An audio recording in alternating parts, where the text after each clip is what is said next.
أعوذ بالله من الشيطان الرجيم. بسم الله الرحمن الرحيم.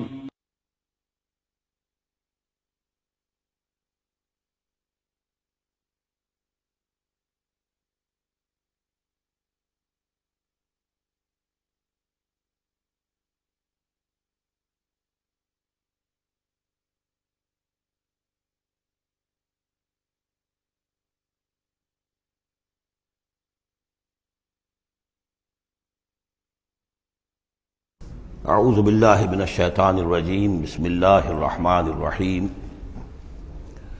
یا ایھا الذین آمنوا اذکروا اللہ ذکرا کثیرا وسبحوہ بکرۃ واصیلا هو الذی یصلی علیکم وملائکتہ لیخرجکم من الظلمات الی النور وکان بالمؤمنین رحیما۔ صدق اللہ العظیم۔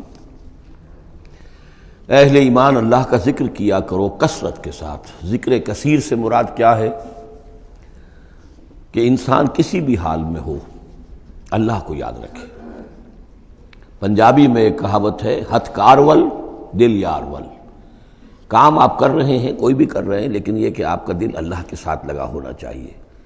اس کا جو بہترین طریقہ ہے وہ یہ ہے کہ تمام جو بھی معمولات زندگی کے ہیں ان کے ساتھ ہی حضور صلی اللہ علیہ وسلم سے مسنون دعائیں ہیں۔ گھر میں داخل ہو رہے ہیں تو دعا مانگیے، باہر نکل رہے ہیں تو دعا مانگیے، بازار میں داخل ہو رہے ہیں تو دعا مانگیے، بازار سے باہر آ رہے ہیں دعا مانگیے، بیت الخلاء میں داخل ہو رہے ہیں دعا ہے۔ لیکن آپ کام بھی کر رہے ہیں ساتھ کے ساتھ، کوئی اضافی وقت آپ کا نہیں لگ رہا ہے، لیکن اس میں یہ ہے کہ آپ کا اللہ کے ساتھ ایک رشتہ قائم رہے۔ باقی یہ کہ قرآن سب سے بڑا ذکر ہے، پھر نماز، یہ تو ہم پڑھ چکے ہیں 21ویں پارے کی پہلی آیت، وَاتْلُ مَا أُوحِيَ إِلَيْكَ مِنَ الْكِتَابِ وَأَقِمِ الصَّلَاةَ إِنَّ الصَّلَاةَ تَنْهَىٰ عَنِ الْفَحْشَاءِ وَالْمُنكَرِ وَلَذِكْرُ اللَّهِ أَكْبَرُ۔ تو اللہ کا ذکر کرو کثرت کے ساتھ، وَسَبِّحُوهُ بُكْرَةً وَأَصِيلًا، اور صبح و شام اس کی تسبیح کرتے رہو۔ هُوَ الَّذِي يُصَلِّي عَلَيْكُمْ وَمَلَائِكَتُهُ، وہ تم پر اپنی رحمتیں بھیجتا رہتا ہے، اپنی عنایتیں اور شفقتیں نازل فرماتا رہتا ہے، نہ صرف وہ خود بلکہ اس کے ملائکہ بھی۔ اب یہ دیکھیے وہی لفظ ہے کہ جو حضور کے بارے میں آیا ہے، ان اللہ وملائکتہ یصلون علی النبی، یقیناً اللہ اور اس کے فرشتے نبی پر رحمتیں بھیجتے ہیں۔ لیکن یہ فرمایا جا رہا کہ ایک عام اہل ایمان کو بھی حصہ ملتا ہے اس میں سے، اللہ کی عنایتیں ہیں، اللہ کی رحمتیں ہیں۔ وہی لفظ استعمال ہو رہا ہے اہل ایمان کے لیے۔ هو الذی یصلی علیکم وملائکتہ لیخرجکم من الظلمات الی النور، وہ اپنی رحمتیں اور عنایتیں نازل فرماتا رہتا ہے، وہ بھی اور اس کے فرشتے بھی، تاکہ نکالیں تمہیں اندھیروں سے روشنی کی طرف۔ وَكَانَ بِالْمُؤْمِنِينَ رَحِيمًا، اور یقیناً اللہ تعالیٰ کے اہل ایمان کے حق میں وہ بہت رحیم ہے۔ تحیتہم یوم یلقونہ سلام، ان کی دعا جو ہے جس روز کہ وہ اللہ سے ملیں گے ہوگا سلام۔ وَأَعَدَّ لَهُمْ أَجْرًا قَرِيبًا، اور اللہ تعالیٰ نے ان کے لیے بہت باعزت اجر فراہم کیا ہوا ہے۔ یا ایھا النبی انا ارسلناک شاہدا ومبشرا ونذیرا وداعیا الی اللہ باذنہ وسراجا منیرا۔ اے نبی، اب یہاں نوٹ کیجئے، اے نبی، ہم نے بھیجا ہے آپ کو۔ یہ نبوت اور رسالت کا کے درمیان جو ربط و تعلق ہے وہ بھی یہاں پر واضح ہو جائے گا۔ جیسے جس کسی شخص نے CSP کا امتحان پاس کر لیا، اب اس کی اپوائنٹمنٹ ہوتی ہے کسی جگہ پر، جاؤ وہاں پر DC لگو یا وہاں کوئی اور عہدہ جو ہے، ایک ہے اپوائنٹمنٹ، ایک ہے کارڈر۔ نبوت کارڈر ہے، اس کارڈر میں جو آ گئے ہیں اب ان کو جن کو اللہ ان میں سے چاہتا ہے اپوائنٹ کرتا ہے کسی خاص قوم کی طرف، کسی خاص علاقے کی طرف، تو اس اپوائنٹمنٹ کے بعد وہ اب رسول ہے۔ یا ایھا النبی، اے نبی، اسی لیے کہا جاتا ہے کہ حضور کی نبوت کا ظہور جو ہوا ہے وہ پہلی وحی سے۔ وہ سورہ علق کی 5 آیتیں، اقرأ بسم ربک الذی خلق، خلق الانسان من علق، اقرأ وربک الاکرم الذی علم بالقلم، علم الانسان ما لم یعلم۔ اب ان 5 آیتوں میں کہیں تبلیغ کا حکم نہیں ہے، یہاں سے نبوت کا تو آغاز ہو گیا، لیکن یہ کہ رسالت کا آغاز ہوا ہے جب آپ کو تبلیغ کا حکم آیا، یا ایھا المدثر قم فانذر وربک فکبر۔ اب یہاں سے رسالت کا آغاز ہوا، تو نبوت اور رسالت کے اس فرق کو ذہن میں رکھیں۔ یا ایھا النبی، اے نبی، ہم نے بھیجا ہے آپ کو شاہداً، گواہ بنا کر۔ اب اس پر ہم گفتگو کر چکے ہیں، لتکونوا شہداء علی الناس ویکون الرسول علیکم شہیدا۔ اور لیکون الرسول شہیدا علیکم وتکونوا شہداء علی الناس، سورہ بقرہ میں آیت آئی اور سورہ حج میں آ چکی ہے۔ اور مبشر اور نذیر، بشارت دینے والے، خبردار کرنے والے، یہ تو بہت مرتبہ آ چکا ہے، جمع کے صیغے میں، واحد کے صیغے میں۔ وَدَاعٍ إِلَى اللَّهِ بِإِذْنِهِ، اللہ کی طرف بلانے والے اس کے حکم سے۔ یعنی ایک داعی اور بھی ہوتا ہے جو اللہ کا کوئی بندہ ہے، کوئی صوفیاء میں سے ہے، کوئی اللہ کا نیک آدمی، وہ بھی لوگوں کو بلا رہا ہے اللہ کے راستے کی طرف، لیکن نبی رسول کا کام یہ ہو جاتا ہے کہ وہ اس پر مامور ہے کہ وہ بلائے۔ اس میں زمین و آسمان کا فرق ہے کہ ایک ہے کہ حفظان صحت کے اصولوں پر تمام شہریوں کو جو ہے اس پہ خیال رکھنا چاہیے، عمل کرنا چاہیے، گلیوں میں گندگی نہ ہو، یہ نہ ہو، وہ نہ ہو، یہ تو گویا کہ اصول شہریت میں سے ہے۔ ایک محکمہ ہے جو قائم کیا گیا اسی کام کے لیے، وہ تو مامور ہیں، وہ تو تنخواہ اسی کی لیتے ہیں، لہذا وہ ہم وقت اسی کام کے اوپر لگے ہوئے ہیں۔ تو اسی طریقے سے دفاع وطن ہے، ویسے تو ہر شہری کا فرض ہے کہ اس کے لیے اپنے آپ کو ہر وقت تیار رکھے، لیکن ایک فوج آپ نے تیار کی ہوئی ہے جو اسی کام کے لیے۔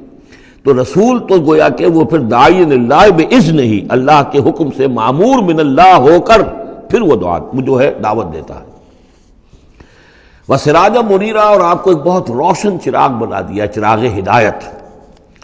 وبشر المؤمنین بان لهم من اللہ فضل کبیرا، اور اہل ایمان کو آپ بشارت دے دیجئے کہ ان کے لیے اللہ کی طرف سے بہت بڑا فضل ہے۔ ولا تطع الکافرین والمنافقین ودع اذاہم، اور آپ ان کافروں اور منافقوں کی باتیں نہ مانیے، ان کی طرف دھیان بھی مت دیجیے۔ ودع اذاہم، اور وہ جو کچھ بھی اذیت آپ کو دینا چاہ رہے ہیں، تکلیف پہنچا رہے ہیں، کوفت پہنچا رہے ہیں، دفع کیجیے ان کی ایذاؤں کو۔ وتوکل علی اللہ، اللہ تعالیٰ پر توکل کیجیے۔ وکفیٰ باللہ وکیلا، اللہ کافی ہے آپ کے لیے سہارا، اور آپ کی مدد کرنے کے لیے اللہ کافی ہے۔ یہ کچھ نہیں بگاڑ سکیں گے، جو چاہیں اسکینڈلز اٹھا لیں، جو چاہیں آپ کے خلاف سازشیں کر لیں، آپ کا بال بیکا نہیں کر سکیں گے۔ یا ایھا الذین آمنوا اذا نکحتم المؤمنات ثم طلقتموہن من قبل ان تمسوہن، اب ایک حکم یہاں پر طلاق کے ضمن میں بھی آ رہا ہے۔ پہلے آ چکا ہے کہ اگر نکاح ہو چکا ہے کسی سے اور کوئی مہر مقرر نہیں ہوا تھا، لیکن پھر بھی طلاق اگر دے دی ہے تو بہرحال اسے کچھ نہ کچھ مہر جو ہے وہ اس کو کچھ نہ کچھ دے دلا کے رخصت کرنا چاہیے۔ اور اگر ملاقات سے قبل نکاح دی ہے، مہر طلاق دے دی ہے، مہر مقرر ہو چکا تھا تو آدھا مہر دینا ہوگا۔ اب یہاں مسئلہ آ رہا عدت کا۔ یا ایھا الذین آمنوا، اہل ایمان، اذا نکحتم المؤمنات، جب تم مومن خواتین سے نکاح کرو، ثم طلقتموہن من قبل ان تمسوہن، پھر کوئی سبب ایسا ہو جائے کہ اس سے پہلے کہ تمہاری ان سے ملاقات ہو، تم انہیں چھو، انہیں تم طلاق دے دو، فما لکم علیہن من عدۃ تعتدونہا، تو پھر تمہارا کوئی حق نہیں ہے کہ وہ عورت جو ہے عدت کرے اور اس کو تم عدت پوری کرواؤ اس سے، اس لیے کہ تمہاری ملاقات ہی نہیں ہوئی، کوئی سوال ہی پیدا نہیں ہوتا کہ اس کے رحم میں کوئی بچہ جو ہے اللہ تعالیٰ نے اس کو تخلیق فرما دیا ہو۔ لہذا عدت تو اس لیے ہوتی ہے کہ یہ بات پوری طریقے سے واضح ہو جائے کہ اس معاملے میں سابق شوہر سے کسی کے اس کے وطن میں کوئی کسی کا حمل نہیں ہے۔ ومتعوہن، تو انہیں کچھ دے دلا کر رخصت کرو، وسرحوہن سراحا جمیلا، اور اپنے ہاں سے رخصت کرنا ہو تو بڑی خوبصورتی کے ساتھ رخصت کرو۔ یا ایھا النبی انا احللنا لک ازواجک اللاتی آتیت اجورہن، اے نبی ہم نے آپ کے لیے حلال ٹھہرایا ہے آپ کی ان تمام ازواج مطہرات کو جنہیں آپ نے باقاعدہ مہر دیا ہے۔ وما ملکت یمینک، اسی طرح جو آپ کی ملک یمین ہے، بانیاں ہیں، لونڈیے ہیں۔ مما افاء اللہ علیک، جو اللہ تعالیٰ نے آپ کو فے کے طور پر دے دی ہوں، جیسے آپ کو معلوم ہے کہ یہ ماریہ قبطیہ جو آئی تھی رضی اللہ تعالیٰ عنہ، یہ بھی جو مقوقس تھا مصر کا اس وقت کا حکمران، اس نے ہدیے کے طور پر بھیجی تھی۔ وہ بنات امنے کا، وہ بنات اماتے کا، اسی طرح آپ کے لیے نکاح کرنا جائز ہے اپنی چچا کی بیٹیوں سے اور اپنی پھپھیوں کی بیٹیوں سے، وہ بنات خالے کا، اور اپنے ماموں کی بیٹیوں سے، وہ بنات خالات کا، اپنی خالاؤں کی بیٹیوں سے، اللاتی ہاجرن معک، جنہوں نے آپ کے ساتھ ہجرت کی ہے۔ وامرأۃ مومنۃ، اسی طرح ایک مومن عورت، وہ بھی آپ کے لیے حلال ہے کہ آپ اس سے نکاح کریں۔ ان وہبت نفسہا للنبی، اگر وہ ہبہ کر دیتی ہے اپنا نفس نبی کو، یعنی وہ مہر بھی نہیں مانگتی، وہ کہتی کہ میں اپنے آپ کو ہبہ کر رہی ہوں۔ ان اراد النبی ان یستنکحھا، اگر نبی کا ارادہ ہو کہ وہ ان سے نکاح کرے۔ خالصۃ لک من دون المؤمنین، یہ جو ہے رعایت آپ کو دی گئی ہے تمام اہل ایمان سے علیحدہ رکھ کر، یعنی تمام اہل ایمان کے لیے زیادہ زیادہ 4 کی قید ہے، لیکن آپ کے لیے یہ سب جو آپ کے گھروں میں آباد ہیں یہ سب جائز ہیں، ان میں سے کسی کو بھی آپ طلاق نہیں دیں گے، اور 4 کی جو قید ہے وہ آپ پر نہیں ہے۔ قد علمنا ما فرضنا علیہم من ازواجہم، ہمیں خوب معلوم ہے کہ ہم نے عام مسلمانوں پر کیا کیا چیزیں ان کی بیویوں کے ضمن میں فرض کی ہیں، لازم کی ہیں۔ کہ ایک وقت میں 4 سے زیادہ کا نکاح نہیں ہو سکتا۔ وما ملکت ایمانہم، اسی طریقے سے جو ان کی لونیاں مانیاں ہیں ان کے بارے میں بھی ہم نے کیا کیا قواعد و ضوابط کا انہیں پابند کیا ہے، لکھی لا یکون علیک حرج، تاکہ آپ پر کوئی تنگی نہ ہو، وکان اللہ غفور الرحیم، اللہ غفور الرحیم ہے۔ اصل میں حضور کا جو تعدد ازدواج کا معاملہ اس میں کئی مصلحتیں تھیں۔ ایک مصلحت تو یہ بھی تھی، مثلا یہ کہ حضرت عائشہ صدیقہ رضی اللہ تعالی عنہ سے نکاح کی جو مصلحت سب سے بڑی یہ سامنے آتی ہے کہ ان کا وہ بیوہ ہو گئی ہیں جبکہ ابھی جوان تھی، وہ 18 برس کی عمر تھی جبکہ بیوہ ہو گئی ہیں، لیکن انہیں پھر طویل وقت ملا ہے، وہ معلمہ امت بن گئی ہیں۔ خواتین کے لیے تو وہی معلمہ ہے، جو بھی زن و شو کے تعلقات ہوتے ہیں اس میں خواتین آ کر مسئلہ پوچھتی تھی تو ام المومنین صدیقہ رضی اللہ تعالیٰ انہیں بتاتی تھی۔ تو طویل امت، اس لیے کہ امت کے لیے تعلیم کا کوئی اور نظام تو نہیں تھا۔ اسی طرح عرب کا جو معاشرہ تھا قبائلی معاشرہ تھا، اس میں یہ ہوتا تھا کہ کوئی بڑی شخصیت جو ہے اس کے دوسرے جو قبائل ہیں ان کے سرداروں وغیرہ سے کوئی رشتہ داری اگر ہو جائے تو اس سے بھی ایک تقویت حاصل ہوتی تھی اس نظام کو۔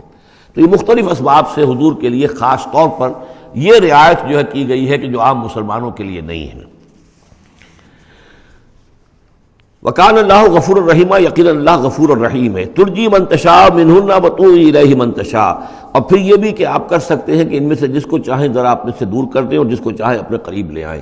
یعنی وہ مساوات بھی حضور پر لازم نہیں تھی، اگرچہ حضور نے کی ہے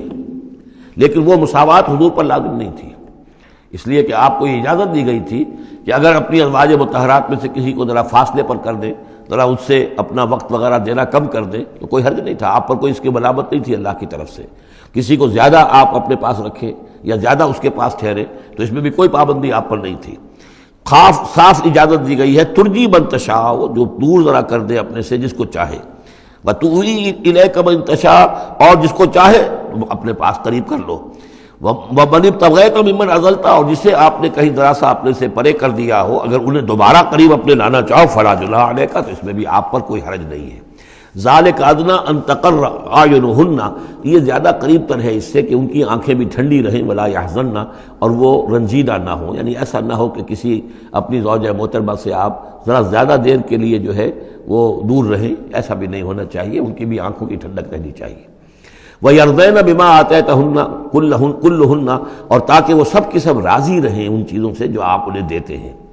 حضور کا معاملہ یہ تھا کہ آپ نے کامل مساوات برتی ہے، ناپ تول کے ساتھ، نان نفقہ سب کا برابر،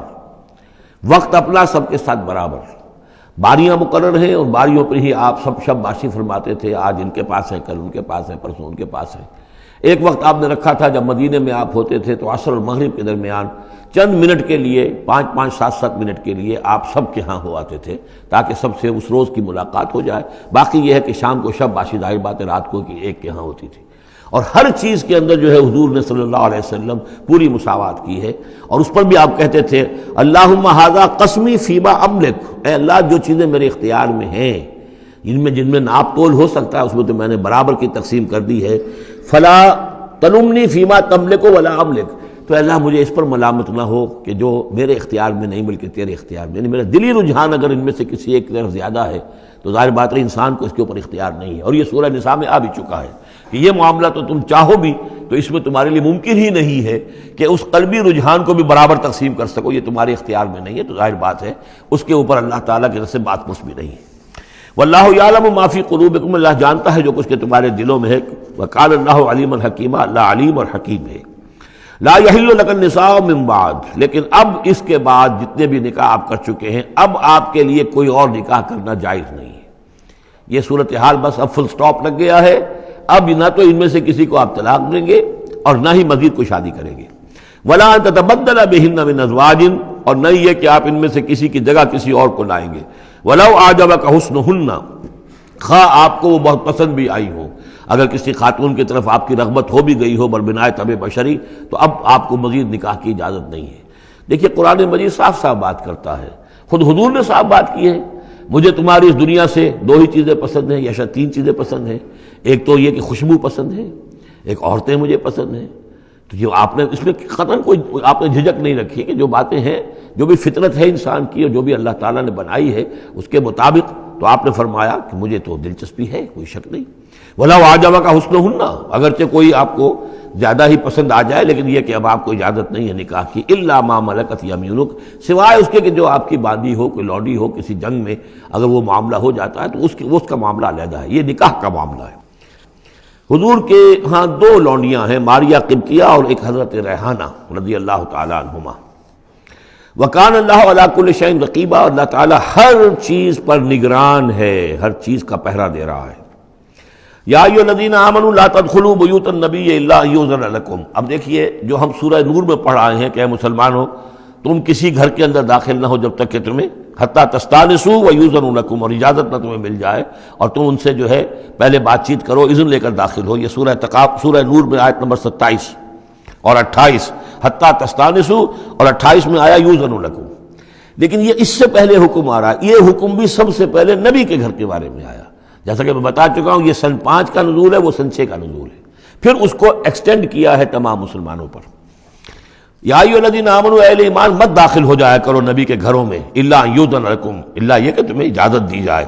الی طعام غیر ناظرین اناہ، کھانے کے لیے اگر تمہیں بلایا جائے تو ایسا نہ ہو کہ پہلے ہی جا کے دھرنا مار کر بیٹھ جاؤ کہ کھانا تیار ہو رہا ہے تو بیٹھے ہوئے ہیں وہاں۔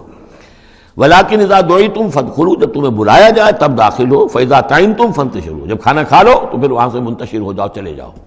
ولا مستانسین لحدیث، اور وہاں بیٹھ نہ رہو وہ ڈیرا جما کر کے اب حضور کی باتیں سنیں گے، کچھ گفتگو ہوگی تو بیٹھے رہیں۔ ان ذالکم کان یؤذی النبی، یہ چیز نبی کے لیے ایذا کی باعث تھی، انہیں تکلیف پہنچا رہی تھی۔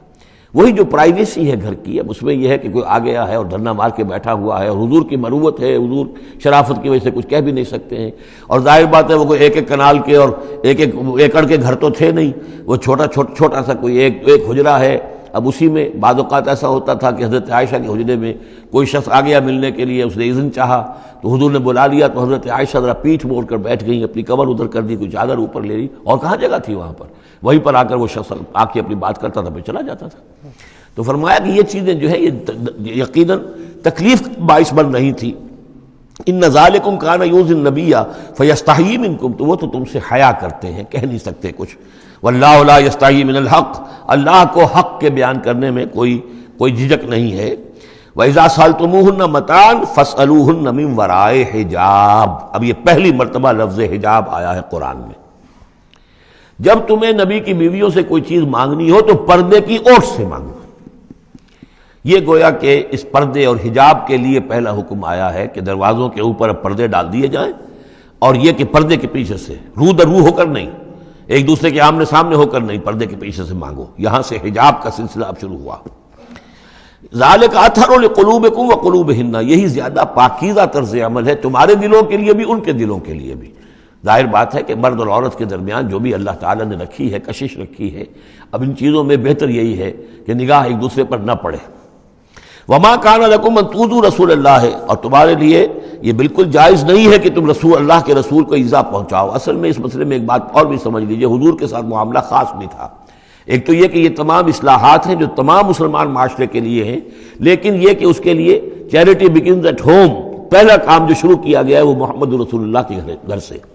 لیکن ایک دوسرا مسئلہ بھی ہے کہ جو منافق تھے اور ان میں سے جو شریر تھے، وہ طاق میں رہتے تھے کہ کوئی اسکینڈل اٹھائیں حضور صلی اللہ علیہ وسلم کے گھر کے بارے میں۔ ما کان لکم ان تؤذوا رسول اللہ، تمہیں یہ تمہاری روا نہیں ہے کہ اللہ کے رسول کو تم ایذا پہنچاؤ۔ ولا ان تنکحوا ازواجہ من بعدہ ابدا، یہاں وہ روک لگا دی، اور نہ یہ جائز ہے تمہارے لیے کہ تم اس کی بیویوں سے ان کے بعد نکاح کرو کبھی بھی، یہ بین۔ چونکہ ویسے بھی وہ ازواجہ امہاتہم،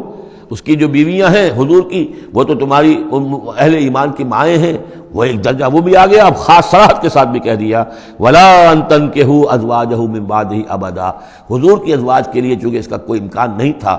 اسی لیے حضور کسی کو طلاق نہیں دے سکتے تھے۔ طلاق دیں تو ظاہر بات ہے وہ کسی اور سے تو نکاح کر نہیں سکتی۔ یہی وجہ ہے کہ تعدد ازدواج کا معاملہ حضور کے لیے زیادہ ایکسٹینڈ کر دیا گیا۔ ان ذالکم کان عند اللہ عظیما، اور یہ چیز اللہ کے نزدیک بہت بڑی ہے۔ تو اس سے یہ کہ اگر کسی کے لیے کسی کے دل میں، کسی خبیث کے دل میں کوئی خیال ایسا آ بھی رہا ہو تو اب یہاں یہ کہ اس کی روک لگ گئی کہ یہ بات جو ہے، یہ دروازہ یہ ہمیشہ کے لیے بند ہے۔ ان تبدوا شیئا او تخفوہ فإن اللہ کان بکل شیء علیما، خواہ تم کسی چیز کو ظاہر کرو اور خواہ تم چھپاؤ، اللہ تعالیٰ تو ہر چیز کا علم رکھتا ہے۔ لا جناح علیکم علیہن فی آبائہن، اب یہ وہ حکم آ رہا ہے جو تفصیل سے آیا ہے بڑی، وہ تو اب ہم پڑھ چکے سورہ نساء میں، وہ بعد میں آیا ہے، یہ ذرا مختصر آ رہا ہے کہ گھر میں داخلے سے جن کو روک دیا گیا ہے کہ وہ گھر سے باہر کھڑے ہو کر مانگنے جو کچھ مانگنا ہے، گھر میں داخل نہیں ہو سکتے، اب اس میں استثناء کون کون ہے، کون گھر میں جا سکتا ہے، اندر جا سکتا ہے، زنانے میں کون جا سکتا ہے؟ لا جناح علیہن، کوئی حرج نہیں ہے نبی کی بیویوں پر، فی آبائہن، ان کے باپوں کے بارے میں، حضرت عمر آئیں حضرت حفصہ کے گھر میں کوئی رکاوٹ نہیں، حضرت ابو بکر آئیں حضرت عائشہ کے گھر میں کوئی رکاوٹ نہیں، ولا ابنائہن، نہ ان کے بیٹوں کے بارے میں، ولا اخوانہن، نہ ان کے بھائیوں کے بارے میں، ولا ابناء اخوانہن، نہ ان کے بھائیوں کے بیٹے یعنی بھتیجوں کا، ولا ابناء اخواتہن، اور نہ ان کی بہنوں کے بیٹے یعنی بھانجوں کا، ولا نسائہن، اور نہ ہی ان کی اپنی جان پہچان والی عورتوں کا، ولا ما ملکت ایمانکم، اور جو غلام یا جو لونیاں ہیں، اور اکثر و بیشتر اہل سنت کے نزدیک یہاں صرف لونیاں مراد ہیں، ان کے بارے میں ٹھیک ہے وہ گھر میں داخل ہوں۔ گویا کہ یہ جو تفصیلی آیت آئی ہے سورہ نساء میں، اس کا یہ نیوکلیس جو ہے جو شروع میں، وہ یہ ہے جو سورہ احزاب کے اندر، یہ مختصر ہے، مزید اس میں پوری فہرست کر کے اس کو مکمل کر دیا ہے کہ یہ ہے محرم، اور جو محرم ہے وہ محرمات ابدیہ ہیں، ان سے کبھی بھی کسی بھی حالت میں نکاح ہو ہی نہیں سکتا اس عورت کا۔ باقی یہ ہے جتنے بھی مرد ہیں وہ نامحرم ہیں، وہ باہر رہیں گے، کوئی چیز مانگنی ہے پردے کے اوٹ سے مانگیں گے، یہ ان کا معاملہ رہے گا، اور گھر میں داخل ہوں گے اگر تو عورت پردہ کرے گی، جیسے کہ حضرت عائشہ کا میں نے آپ کو طریقہ بتایا، یا اگر کہیں دو کمرے ہیں تو عورت کسی اور کمرے میں جائے گی اور وہ جو ہے وہ کسی اور کمرے میں آئیں گے۔ یہ طریقہ ہے اسلامی معاشرت کا، مسلمانوں کی طرز رہائش کا۔ واتقین اللہ، اور اے نبی کی بیویوں ڈرتی رہو اللہ سے، ان اللہ کان علی کل شیء شہیدا، یقیناً اللہ تعالیٰ ہر چیز پر گواہ ہے۔ ان اللہ وملائکتہ یصلون علی النبی، اب یہ خاص طور پر لفظ وہی ہے، یصلی علیکم وملائکتہ، یہاں صرف ترتیب بدل گئی ہے۔ یقیناً اللہ اور اس کے فرشتے رحمت اور شفقت اور عنایت نازل کرتے رہتے ہیں نبی پر صلی اللہ علیہ وسلم۔ یا ایھا الذین آمنوا صلوا علیہ وسلموا تسلیما، اے ایمان کے دعوے دارو، اے ایمان لانے والو، تم بھی ان پر رحمت بھیجتے رہا کرو، اور تم بھی اللہ تعالیٰ سے دعا کرتے رہا کرو کہ اللہ ان کے اوپر اور درود بھیجے اور رحمت بھیجے۔ وسلموا تسلیما، اور سلام کیا کرو، ان کو سلام بھیجا کرو۔ ان الذین یؤذون اللہ ورسولہ، یقیناً وہ لوگ کہ جو ایذا پہنچاتے ہیں اللہ کو اور اس کے رسول کو، لعنہم اللہ فی الدنیا، اب یہ منافقین کا تذکرہ ہو رہا ہے اس سورہ مبارکہ میں، جیسا کہ مدنی صورتوں میں اکثر و بیشتر ہے۔ ان الذین یؤذون اللہ ورسولہ، بے شک وہ لوگ کہ جو ایذا پہنچاتے ہیں اللہ اس کے رسول کو، لعنہم اللہ فی الدنیا والآخرہ، تو لعنت اللہ نے ان پر لعنت کر دی ہے دنیا اور آخرت دونوں میں، وعد لہم عذابا مہینا، اور ان کے لیے ایک بڑا اہانت آمیز عذاب تیار کر رکھا ہے۔ والذین یؤذون المؤمنین والمؤمنات بغیر ما اکتسبوا، اور وہ لوگ کہ جو ایذا پہنچاتے ہیں مسلمان مردوں کو اور مسلمان عورتوں کو بغیر اس کے کہ انہوں نے کوئی گناہ کا ارتکاب کیا ہو، یعنی الزام لگاتے ہیں، سکینڈلز ہیں، خام خواہ کی تہمتیں ہیں اور قذف ہو رہا ہے، فقد احتملوا بہتانا و اسما مبینا، تو انہوں نے تو اپنے اوپر جھوٹ کا اور بہت بڑے گناہ کا بوجھ لے لیا ہے۔ ابھی یہاں پر قذف کی سزا نہیں آئی، قذف کا حکم جو ہے اس کی حد وہ پھر سورہ نور میں آ چکی ہے، وہ ہم پڑھ چکے ہیں۔ 80 درے لگائے جائیں، 80 کوڑے، اگر کوئی شخص کسی مسلمان خاتون کے اوپر زنا کا الزام لگائے اور پھر 4 گواہ پیش نہ کر سکے، 80 کوڑے لگیں گے۔ یا ایھا النبی قل لازواجک وبناتک ونساء، اب یہ پردے کا اگلا حکم آ رہا ہے۔ ایک تو یہ کہ گھر میں رہو، گھر پہ پردہ ہونا چاہیے، نامحرم پردے کی اوٹ سے بات کرے، جو بھی ضروری بات ہے وہ پردے کی اوٹ سے کرے، روح کر نہ کرے۔ لیکن اب مسئلہ آتا ہے کہ عورت گھر سے باہر نکلے تو کیا ہو؟ آخر ظاہر بات ہے اگرچہ اصولی اعتبار سے عورت کا مقام اس کا گھر ہے، لیکن پھر بھی ضرورت ہو سکتی ہے وہ باہر جائے ضرورت کے تحت، تو اس میں کیا حکم ہے؟ یا ایھا النبی قل لازواجک وبناتک ونساء المؤمنین، اب یہاں پر دیکھیے ایکسٹینڈ کر رہے ہیں ترتیباً، اے نبی کہہ دیجئے اپنی بیویوں سے اور اپنی بیٹیوں سے اور اہل ایمان کی خواتین سے۔ یہ گویا کہ اب اصلاح کا دائرہ جو ہے نبی کے گھر سے نکل کر اب باہر آ رہا ہے تمام اہل ایمان کے لیے۔ کیا کہہ دیجئے؟ یدنین علیہن من جلابیبہن، وہ اپنے اوپر لٹکا لیا کریں اپنی بڑی چادروں کا ایک حصہ۔ دیکھیے جیسا کہ میں نے اس وقت بھی عرض کیا تھا سورہ جب ہم نور پڑھ رہے تھے کہ عرب میں لباس کا یہ اور خواتین کی لباس کا یہ 2 جز تھے، ایک اوڑھنی ہوتی تھی جو گھر میں اوڑھتی تھی، وہ جیسے اب بھی ہمارے اوڑھنی کا تصور ہے، اس کو کہتے ہیں خمار، اور خمرہن لفظ آیا ان کی جمع جو ہے خمرہن، ولیضربن بخمرہن علی جیوبہن، وہ اپنی ان اوڑھنیوں کا بکل مار لیا کریں اپنے سینوں پر. یہ گھر کے اندر ہوگا. باہر جب نکلتی تھی تو بڑی چادر لے لیتی تھی، اور جو جتنی شریف گھرانے کی ہوتی تھی اتنی ہی وہ اپنے آپ کو اس میں لپیٹ لیتی تھی، لیکن چہرے کے اوپر نہیں ڈالتی تھی. یہاں اس میں صرف یہ اضافہ کیا گیا ہے کہ اس کا ایک حصہ اپنے چہروں پر لٹکا لیا کریں. یہاں سے نقاب کا تصور پیدا ہوا ہے، جو ہمارے ہاں بعض جگہ پر جو ہے خاص طور پہ فرنٹیئر کے علاقے میں اب بھی ہے، وہ چادر لیتی ہیں خواتین، لیکن چادر کا جو حصہ ہے وہ ان کے چہرے کے آگے آیا ہوا ہوتا ہے. یا یہ کہ کسی طریقے سے بس صرف ایک آنکھ کھول کر، خاص طور پر ایران کے اندر اس کا بڑا رواج ہے، ان کو میں نے دیکھا ہے کہ یہ جو ہے اس قدر ایک چادر میں، بڑی چادر میں لپٹی ہوئی ہوتی ہیں دیہاتی خواتین. شہروں کے اندر تو نقشہ ذرا کچھ مختلف ہے. اب وہاں پہ چونکہ یہ بات تقریباً انہوں نے طے کر دیا کہ چہرے کا پردہ نہیں ہے، حالانکہ یہ غلط ہے. قرآن میں چہرے کا پردہ ہے. اس حوالے سے وہ جو کہا گیا کہ پردے کی اور سے ان سے بات کی جائے یا مانگا جائے، تو آخری اس کا مطلب یہ کہ چہرہ ہی تو ہے نا جس کو روکا جا رہا ہے. باقی گھر میں جو ازواج مطہرات بغیر لباس کے تو نہیں تھی معاذ اللہ، لیکن یہ کہ چہرے ہی کے پردے کے لیے کہا ہے کہ فَصَلُوهُنَّ مِن وَرَاءِ الْحِجَابِ، اور حجاب کا لفظ چل رہا ہے اسی کے لیے.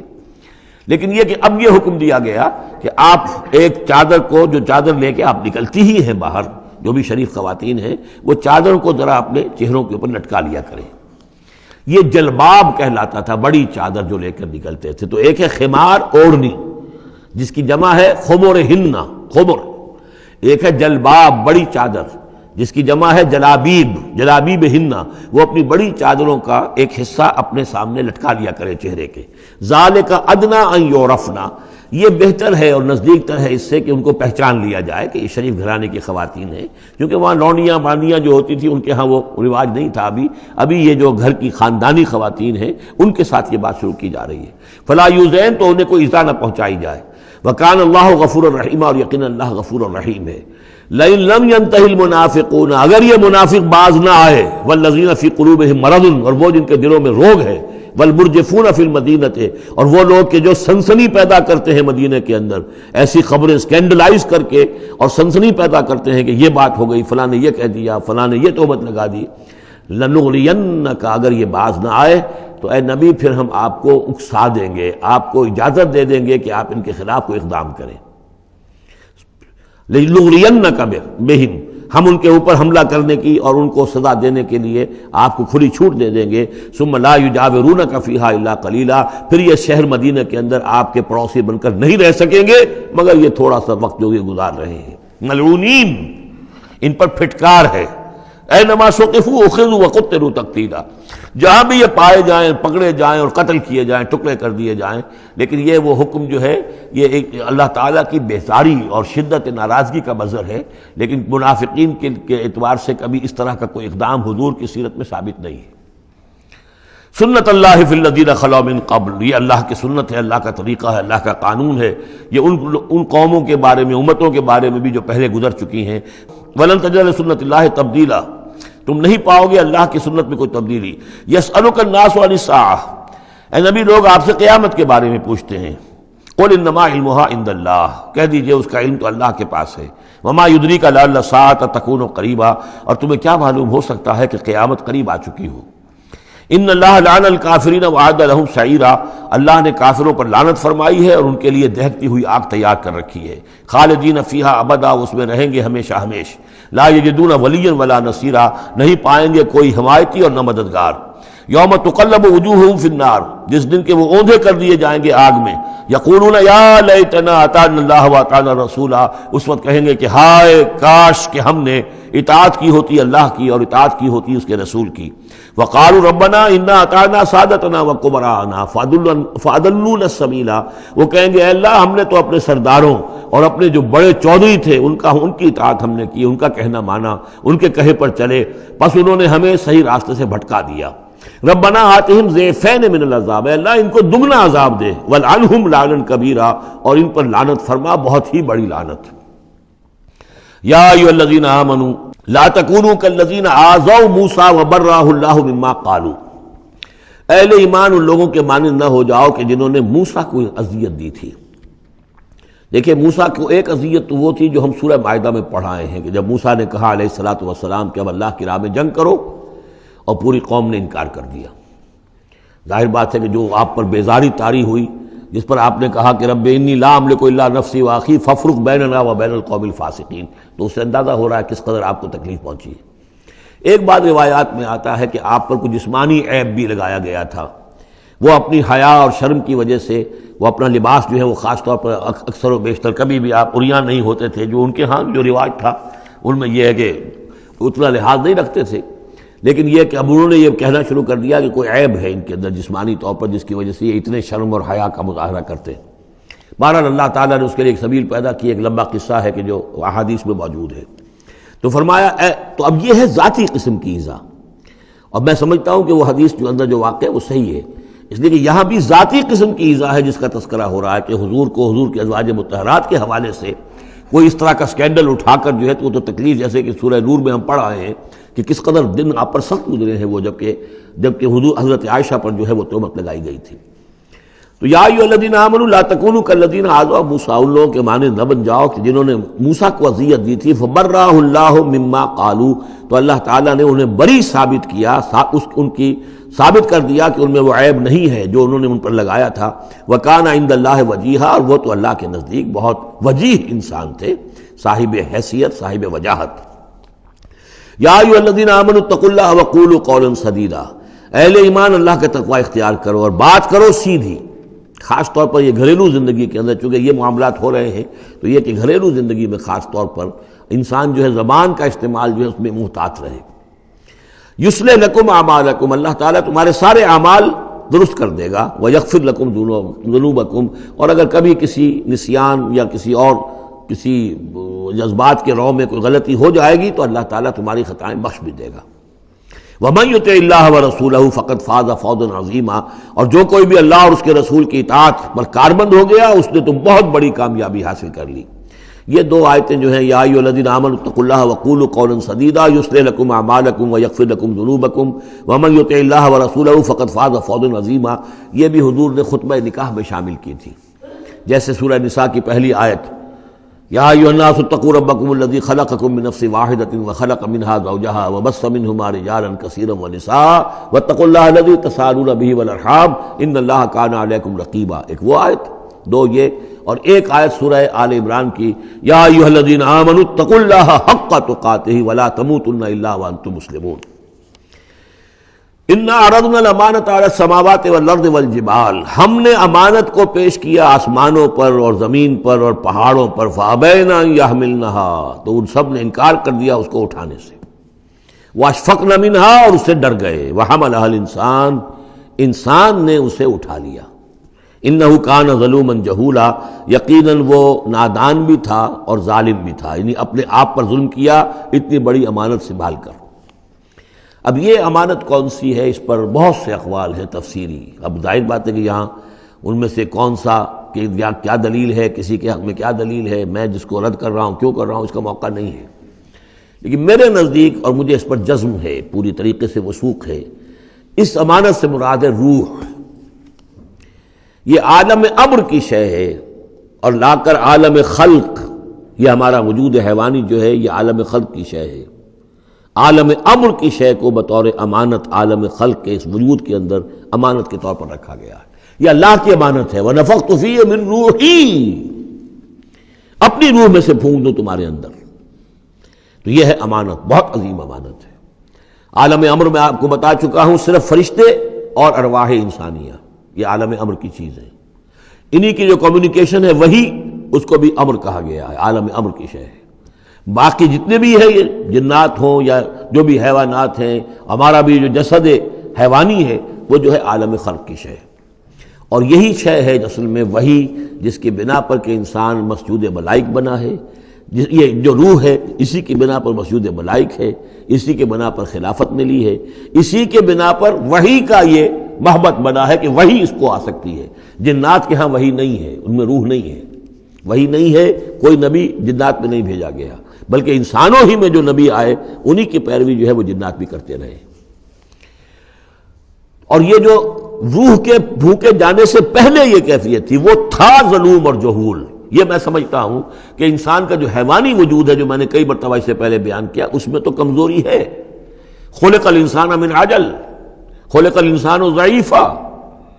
انسان جو ہے وہ تو اس کی فطرت، اس کی خلقت کے اندر جلدی عجلت پسندی بھی ہے، انسان کمزور پیدا کیا گیا ہے، یہاں ظلوم اور جہول کہا جا رہا ہے۔ اگر تو صرف حیوان انسان ہوتا اور اس میں روح خدا بندی نہ پھونکی گئی ہوتی تو ظلوم اور جہول تھا، لیکن روح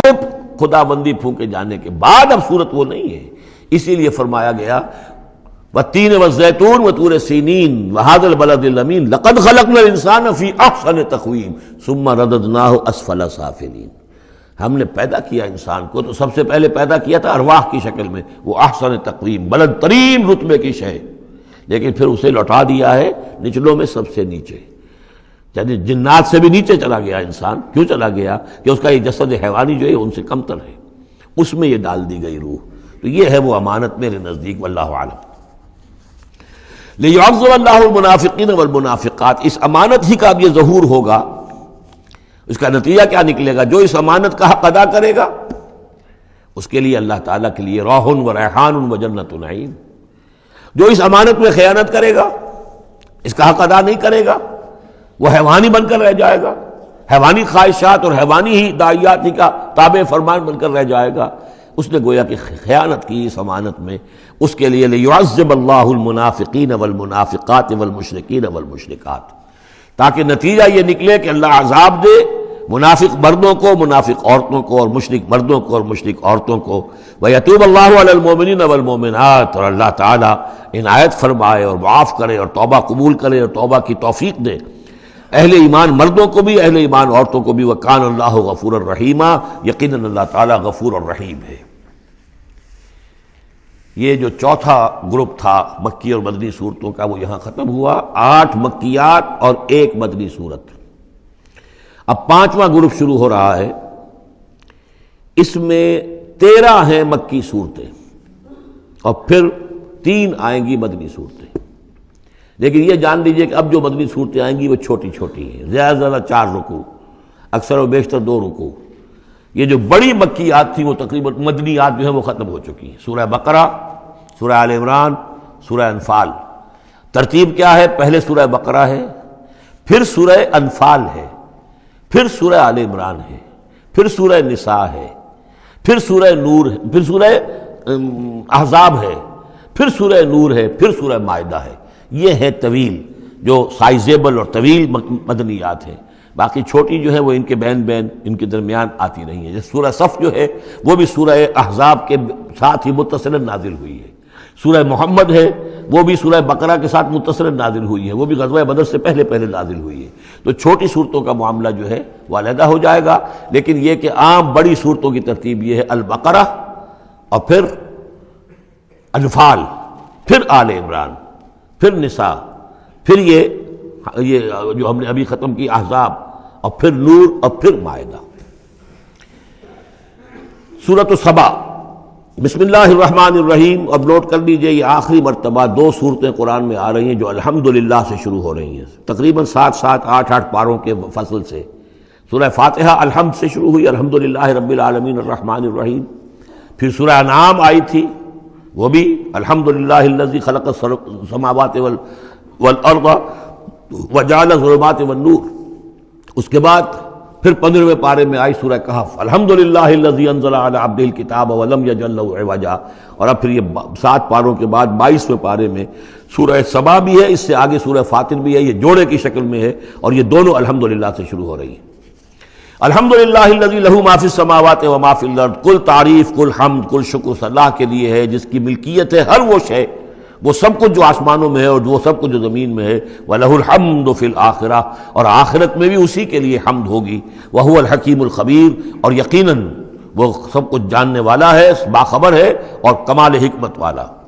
اور آخرت میں جو میدان حشر میں حضور نے فرمایا لِوَاءُ الْحَمْدِ بِيَدِي، میرے ہاتھ میں حمد کا جھنڈا ہوگا، حضور کھڑے ہوں گے میدان حشر میں لِوَاءُ الْحَمْدِ، اب حمد کا جھنڈا لے کر۔ اور اس حمد کا خاص تعلق ہے اس آخری امت کے ساتھ، حضور کا نام بھی اسی سے ہے، محمد، احمد، حامد، یہ نام ہے حضور کے صلی اللہ علیہ وسلم۔ اور حمد جو ہے حمادون، یہ امت جو ہے حمادون ہے، یہ بہت حمد کرنے والے ہیں۔ اور قیامت کے دن میدان حشر کے اندر حمد کا جھنڈا حضور کے ہاتھ میں ہوگا، دست مبارک میں، اور حضور فرماتے ہیں اس روز جو میں اللہ کی حمد کروں گا وہ آج نہیں کر سکتا۔ یعلم ما یلج فی الارض وما یخرج منها، وہ جانتا ہے جو کچھ زمین میں گھستا ہے، داخل ہوتا ہے، اور جو کچھ کہ اس سے نکلتا ہے، وما ينزل من السماء وما يعرج فيها، اور جو کچھ کہ اترتا ہے آسمان سے نازل ہوتا ہے اور جو کچھ کہ چڑھتا ہے اس میں، وهو الرحیم الغفور، اور وہ غفور ہے اور رحیم ہے۔ وقال الذين كفروا لا تأتينا الساعة، اور یہ کہتے ہیں کافر کہ کبھی یہ قیامت نہیں آئے گی، یا ساعہ جو ہے کبھی نہیں آئے گی۔ ساعہ اور قیامہ کا فرق میں بیان کر چکا ہوں، اور اس میں گویا کہ ابھی تک جو قریب ماضی قریب تک جو خیال رہا ہے سائنسدانوں کا کہ کائنات ابدی ہے، ہمیشہ رہے گی، اس کے ختم ہونے کا سوال ہی نہیں۔ اب یہ ہے کہ سائنس جو ہے فزکس کے میدان میں یہ بات مسلم ہو چکی ہے کہ یہ ابدی نہیں ہے، بلکہ اس سے ختم ہونا، کتنا عرصہ میں ختم ہونا یہ ہم نہیں کہہ سکتے، لیکن یہ کہ مختلف اعتبارات سے یہ طے اب ہو چکا ہے کہ یہ ہمیشہ رہنے والی نہیں ہے، اس کو ایک دن ختم ہونا ہے۔ اور جس طرح کہ یہ پھیلی ہے، جس طریقے سے پھل جھڑی ہوتی ہے ایک، اسی طریقے سے یہ پھیلی ہے اور اسی طریقے سے یہ واپس لوٹ جائے گی۔ بقل بلا وربی، کہہ دیجئے کیوں نہیں، یقیناً مجھے میرے رب کی قسم ہے، لتاتینکم، وہ تم پر آ کر رہے گی، دھمک کر رہے گی، دھمکے گی تم پر۔ عالم الغیب، مجھے اپنے اس رب کی قسم ہے کہ جو تمام چھپی ہوئی چیزوں کا جاننے والا ہے۔ لا یعزب عنہ مثقال ذرۃ فی السماوات ولا فی الارض، اس سے غائب نہیں ہو سکتا کوئی ذرہ بھی، نہ آسمانوں میں اور نہ زمین میں، ولا اصغر من ذلک ولا اکبر، اور نہ کوئی شے جو اس سے چھوٹی ہو اور نہ وہ کہ اس سے بڑی ہو، الا فی کتاب مبین، مگر یہ کہ وہ کتاب مبین میں، روشن کتاب میں موجود ہے۔ لیجزی الذین آمنوا، یہ قیامت جو آئے گی کیوں آئے گی؟ لیجزی الذین آمنوا وعملوا الصالحات، تاکہ بدلہ دے، جزا دے اللہ تعالیٰ اپنے اہل ایمان بندوں کو جنہوں نے کام کیے۔ اگر نہیں آتی قیامت تو یہ تو بڑی ناانصافی ہو جائے گی۔ جنہوں نے اللہ کے لیے اپنی لذات کو چھوڑا، دنیاوی لذائذ کو چھوڑا، اپنے عیش کو چھوڑا، انہوں نے جان جوکھوں میں ڈالی، انہوں نے جہاد کیا، انہوں نے قتال کیا، انہوں نے اپنے کیریئرز برباد کیے، اپنے مستقبل خراب کر لیے دنیاوی اعتبار سے، ہم ان کو کوئی بدلہ نہ ملے، کہیں ان کا اعزاز و اکرام نہ ہو، کہیں ان کو جو ہے خلعتیں نہ ملے، تو یہ تو بڑا ظلم ہو جائے گا۔ لیجزی الذین آمنوا وعملوا الصالحات اولئک لهم مغفرۃ ورزق کریم، یقیناً ان کے لیے مغفرت بھی ہے اور بہت ہی باعزت روزی بھی ہے۔ والذین سعوا فی آیاتنا معاجزین، اور وہ لوگ کہ جو ہماری آیات کو جھٹلانے میں جو ہے کوشاں ہیں، ہرانے میں، شکست دینے کے اندر، اولئک لهم عذاب من رجز علیم، ان کے لیے تو پھر عذاب ہوگا بہت دردناک۔ وَيَرَى الَّذِينَ أُوتُوا الْعِلْمَ الَّذِي أُنزِلَ إِلَيْكَ مِن رَّبِّكَ هُوَ الْحَقُّ، تاکہ دیکھ لیں وہ لوگ کہ جن کو علم دیا گیا ہے کہ یہ جو چیز نازل کی گئی ہے محمد آپ کی طرف، یہ حق ہے آپ کے رب کی طرف سے۔ وَيَهْدِي إِلَىٰ صِرَاطِ الْعَزِيزِ الْحَمِيدِ، اور یہ ہدایت دیتی ہے عزیز اور حمید ہستی یعنی اللہ تعالیٰ کے راستے کی طرف۔ وَقَالَ الَّذِينَ كَفَرُوا، اور جو کافر کہتے ہیں، هَلْ نَدُلُّكُمْ عَلَىٰ رَجُلٍ، کیا ذرا ہم بتائیں آپ کو ایک شخص ایسا بھی ہمارے ہاں پیدا ہو گیا ہے، یہ اس طریقے سے استہزائی انداز میں کہتے تھے کہ هل ندلکم علی رجل، ایک ایسے شخص کی طرف رہنمائی کریں تمہاری، ینبئکم، جو تمہیں یہ خبر دے رہا ہے، اذا مزقتم کل ممزق، جبکہ تم بالکل ریزہ ریزہ ہو جاؤ گے، مرنے کے بعد مٹی ہو کر مٹی میں مل جاؤ گے، انکم لفی خلق جدید، پھر تمہیں ایک مرتبہ اور بنا دیا جائے گا، پیدا کر دیا جائے گا۔ افترا علی اللہ کذبا، اس آیت کو نوٹ کر لیجئے، اس لیے کہ سورت کے آخر میں پھر اس کا حوالہ آئے گا کہ وہ اس شش و پنج میں تھے۔ معاملہ کیا ہے؟ کیا یہ محمد نے جھوٹ گھڑ لیا ہے؟ اب اس کے بھی شواہد نہیں ملتے تھے ان کے سامنے کہ ان کی سیرت و کردار، آخر 40 برس جو ہمارے مابین انہوں نے گزارے ہیں، الصادق الامین، ہم نے خود خطاب دیا ان کو۔ تو افترا علی اللہ کذبا، کیا انہوں نے اب اتنی بڑی جسارت کی ہے کہ کوئی چیز گھڑ کر جھوٹ موٹ اللہ کی طرف جو ہے وہ منسوب کر دی ہے؟ ام بہی جنہ، یا یہ کہ ان پر کوئی جنون ہو گیا ہے، وہ دماغی توازن کھو بیٹھے ہیں، یا کوئی آسیب کا سایہ آ گیا، یعنی ظاہر بات ہے کہ آسیب کا سایہ ہو گیا ہے، اور کوئی اگر ان کو جنون کا عارضہ ہو گیا تو پھر تو یہ پھر ملامت نہیں ہے، پھر تو آدمی کہہ دیتا ہے جو بھی چاہے کہہ دے، اس نے جان بوجھ کر تو جھوٹ نہیں بولا، دیوانہ آدمی جو ہے وہ جان بوجھ کر جھوٹ نہیں بول رہا ہوتا، جو منہ میں آیا کہہ رہا ہے، تو ہو سکتا ہے تو یہ ان کے درمیان گویا کہ ایک انہیں اس میں ابھی شش و پنج ہے۔ یہ جیسا کہ میں نے آپ چرچ کیا نا، یہ صورتیں وہ ہیں کہ جو درمیانی 4 سالوں کی ہیں، آخر میں آ کر جو بھی وہ پوری طرح پولرائزیشن ہو گئی تھی وہ تو ہم پڑھ چکے ہیں، 14 جمع 2 16 صورتیں تقریباً، ان میں سے ایک نکال دیجیے سورہ ہجر، تو 15 صورتیں وہ ہیں کہ جو آخری 4 سال جو ہیں آپ کے قیام مکہ کے اس دور کے ہیں، اور یہ جو 2 گروپ ہیں درمیانی مکی صورتوں کے، یہ ہیں درمیانی 4 سال۔ ان میں سے بھی سورہ شعراء کو نکال دیجئے کہ وہ ابتدائی دور کی صورت ہے، باقی یہ تقریباً سب کی سب وہ صورتیں. تو اب ان کے اندر بھی خود بھی ایسے لوگ تھے کہ جو شش و پنج میں تھے کہ ہوا کیا، ماجرا کیا ہے، کیا واقعی محمد نے اتنے سچے صادق الامین انسان نے جھوٹ گھڑ لیا؟ یہ بات بھی کوئی سمجھ میں نہیں آتی.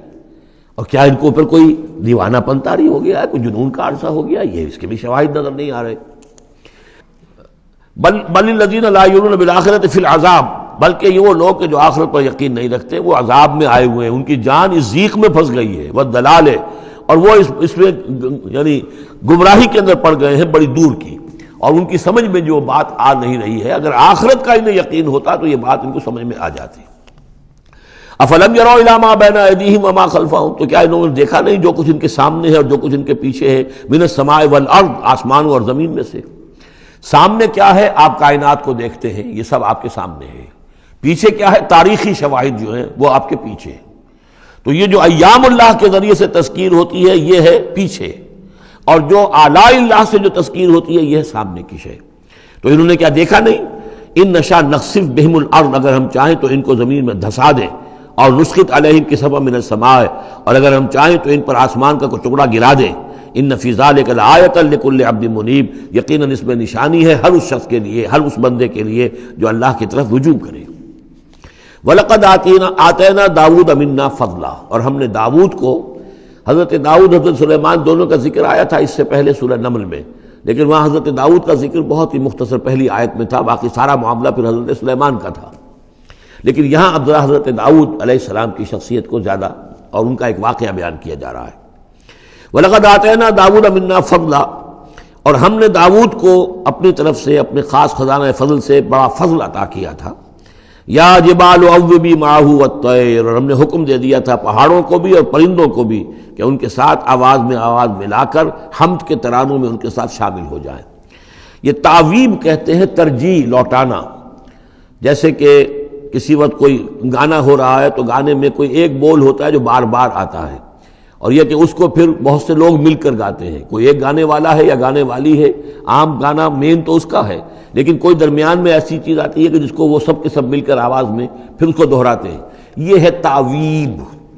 تو اللہ تعالیٰ نے حکم دے دیا تھا یا جبال ہو، اے پہاڑ، اور اوبی معہ، اس کے ساتھ تم اپنی آواز ملاؤ اور اس کے ساتھ اس ترانہ حمد میں شریک ہو جاؤ. والطیر، اور اے پرندو تم بھی. وَأَلَنَّا لَهُ الْحَدِيدَ، اور ہم نے اس کے لیے نرم کر دیا لوہے کو. ان اعمل سابغات، کہ اے داؤد ہم نے تمہیں یہ کام سکھا دیا ہے، لوہا اب تمہارے لیے آسان کر دیا، نرم کر دیا ہے، اب اس سے بناؤ زرہیں کشادہ. وقدر فی السرد، اور جو زرہ بنانے میں اب جوڑ بنانے پڑتے ہیں تو اس کے لیے یہ ہے کہ اس میں جوڑ کڑیاں ملاؤ بڑی حساب کے ساتھ. وقدر فی السرد وَعَمَلُوا صَالِحًا، اور نیک عمل کیا کرو. انی بما تعملون بصیر، یقیناً ہم جو کچھ تم کر رہے ہو اسے دیکھ رہے ہیں. وَلِسُلَيْمَانَ الرِّيحُ غُدُوُّهَا شَهْرٌ وَرَوَاحُهَا شَهْرٌ، اور ہم نے ریحا، وَلِسُلَيْمَانَ الرِّيحَ، اور ہم نے حکم دے دیا تھا ہوا کو اور مسخر کر دیا تھا سلیمان کے لیے کہ صبح کو وہ چلتی تھی تو 1 مہینے کی مسافت تک حضرت سلیمان کو لے جاتی تھی.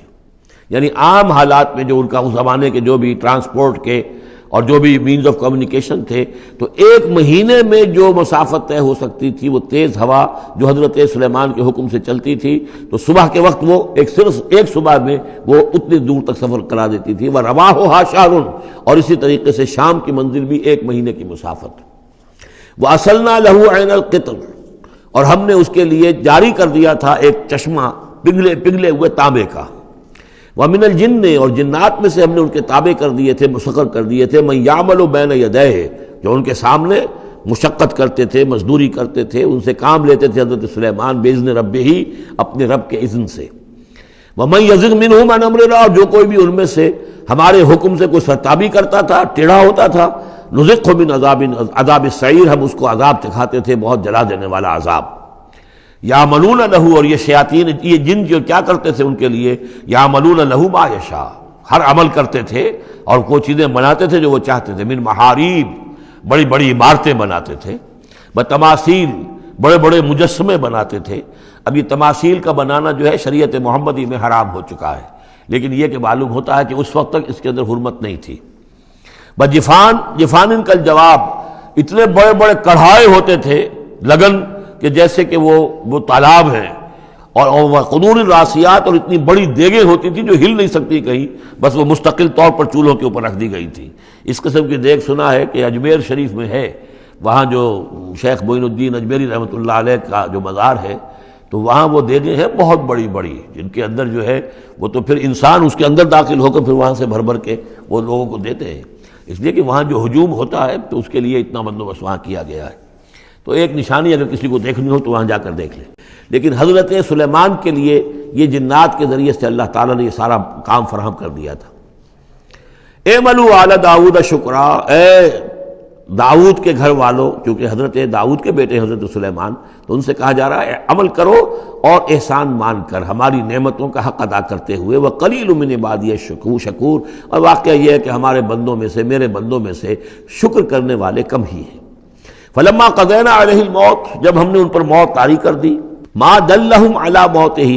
تو ان جنات کو اس کی موت کی خبر نہ ہو سکی، نہیں مطلع کیا اس کی موت پر جنات کو، الا دابۃ الارض، مگر یہ جو گھن ہے دیمک، اس نے، زمین کا کیڑا، تاکل من ساعتہ، کہ وہ کھا گیا اس کو، اس کی وہ جو عصا تھا، وہ جان قبض ہو چکی ہے، انتقال کر گئے، لیکن وہ کھڑے رہے وہاں پر، اور جب وہ عصا جو ہے وہ دیمک چٹ کر گئی اور وہ عصا گرا، ٹوٹا، اور پھر حضرت جو سلیمان کی جو کا جسد جو ہے وہ گرا، تو انہیں معلوم ہوا۔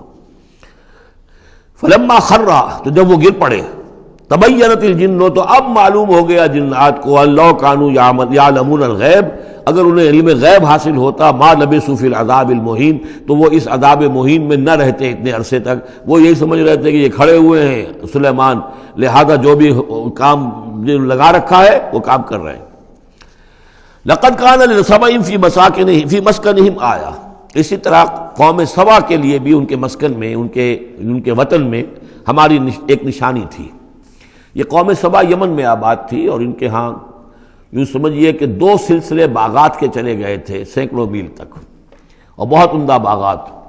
پہاڑی علاقہ ہے، بہت بند بنائے تھے انہوں نے، اور یہ کہ یہ تقریباً 800 قبل مسیح کے زمانے میں یہ بند بنائے گئے ہوں، حضرت مسیح سے 800 برس قبل، اور ایک بہت بڑا بند تھا سد معارم۔ لیکن یہ کہ پھر اس قوم کے اندر ناشکری پیدا ہوئی، پھر جو بھی ہوتا ہے زوال اخلاقی اور دینی مذہبی جو آیا، اس کے نتیجے میں اللہ تعالیٰ نے اسی بند کا جو ہے ان کے اوپر سیلاب، جیسے خدا نہ خواستہ آج بھی کوئی بڑا ڈیم جو ہے اگر ٹوٹ جائے تو کیا ہوگا، کیا قیامت آئے گی،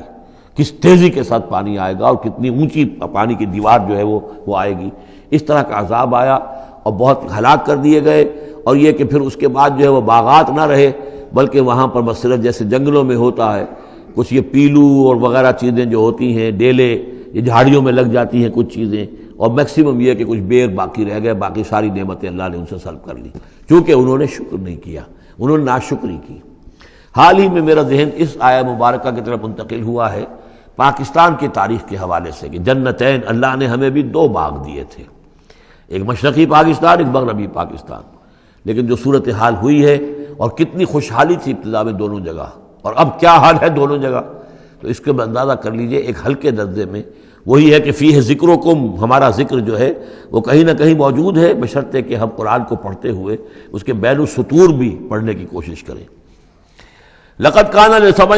فی مسکنہم آیہ، قوم سبا کے لیے ان کے مسکن میں، ان کے ملک میں ایک آیت، ایک نشانی تھی ہماری، جنتان عن یمین و شمال، 2 باغات کے سلسلے تھے داہنے اور بائیں طرف، کلوا من رزق ربکم، کھاؤ اپنے رب کے رزق میں سے، واشکروا لہ، اور اس کا شکر ادا کرو، بلدۃ طیبۃ،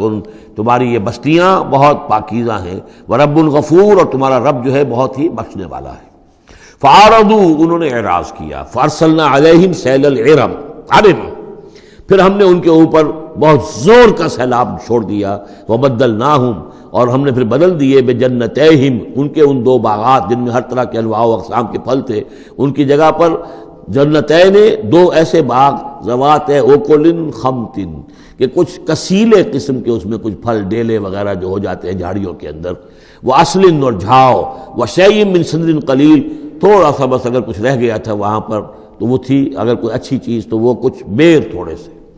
ذالک جزیناہم، یہ ہم نے ان کو بدلہ دیا، بما کفروا، ان کے کفران نعمت کی وجہ سے، وہل نجازی الا الکفور، اور ایسا برا بدلہ ہم دیتے ہیں صرف انہی کو کہ جو ناشکرے ہوں۔ وجعلنا بینہم وبین القری التی بارکنا فیہا، اصل میں یہ ایسٹ ویسٹ ٹریڈ کا جو میں نے آپ کو بتایا معاملہ کہ یہ قریش کی ایک رہی ہے، ان کی اجارہ داری رہی ہے اس کے اوپر، اس سے پہلے اس قوم سبا کے پاس تھا یہی معاملہ۔ قوم سبا جو یمن میں یہ آباد تھے اور ان کا یہ سرسب شاداب علاقہ بھی تھا، بہت خوشبویات یہاں پیدا ہوتی تھیں اور ہر طرح کی بڑی آسودگی تھی، اور بہت پرانے زمانے کے جو کچھ سیاح ہیں انہوں نے حالات بھی لکھے ہیں۔ تو اس حوالے سے لیکن یہ جو مشرق و مغرب کی ٹریڈ پوری ان کے پاس تھی، یعنی ہند چینی، ہندوستان چین، یہ سارا مشرق سے سارا سامان جو آتا تھا تجارتی وہ یمن کے ساحل پر آ گیا۔ ادھر یورپ سے سارا سامان جو آیا مرچنڈائز وہ آ گیا فلسطین کے ساحل پر، میڈیٹرینین کو کراس کیا فلسطین کے ساحل پر آ گیا۔ اب ان دو پوائنٹس کے درمیان جو ہے ان کے قافلے جاتے تھے، اور اللہ تعالیٰ نے ایسا کیا تھا کہ ایک طرف تو کئی سو میل تک تو ان کے باغات ہی چلے گئے تھے، پھر یہ کہ آگے بھی یہ ہے کہ تھوڑے تھوڑے وقفے کے بعد ایسی بستیاں آباد کر دی تھی اللہ نے اس راستے پر کہ جو راستے ہی پر تھیں، تو گویا کہ راستہ پرامن بھی ہو گیا، پرسکون بھی ہو گیا، ضرورت کی چیزیں بھی ملنے لگی۔ لیکن یہ کہ جب ان کے اندر گراوٹ آئی تو انہوں نے اس کی ناشکری کی، اللہ یہ کیا فائدہ، یہ سب ہے اس میں تو کوئی جو ہے خاص ہمارے لیے ایڈونچر تو ہے ہی نہیں، تو کوئی دور کا سفر ہو اس میں خطرے بھی ہوں، اس میں کوئی اندیشے بھی ہوں، تب لطف آئے سفر کرنے کا۔ تو اللہ تعالیٰ نے پھر یہ جو ان کی ساری سہولتیں جو دے رکھی تھیں وہ ان سے سلب کر لی۔ وَجَعَلْنَا بَيْنَهُمْ وَبَيْنَ الْقُرَى الَّتِي بَارَكْنَا فِيهَا، اور ہم نے ان کے مابین اور ان بستیوں کے مابین جن میں ہم نے برکت دی ہے، اب یہ وہ فلسطین کا علاقہ ہے، الَّذِي بَارَكْنَا حَوْلَهُ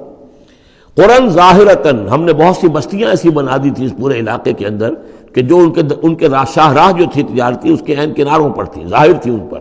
وَقَدَّرْنَا فِيهَا السَّيْرَ، اور ہم نے اس میں اندازہ مقرر کر دیا تھا چلنے کا، سفر کرنے کا، گویا کہ ہر 30 میل بعد یا 50 میل کے بعد کوئی نہ کوئی ایسی آبادی ہے تاکہ انہیں وہاں پر سہولت ملے۔ سیروا فیہا لیالیہ وایاما آمنین، اور ہم نے کہہ دیا تھا کہ اب کرو سیر اس میں،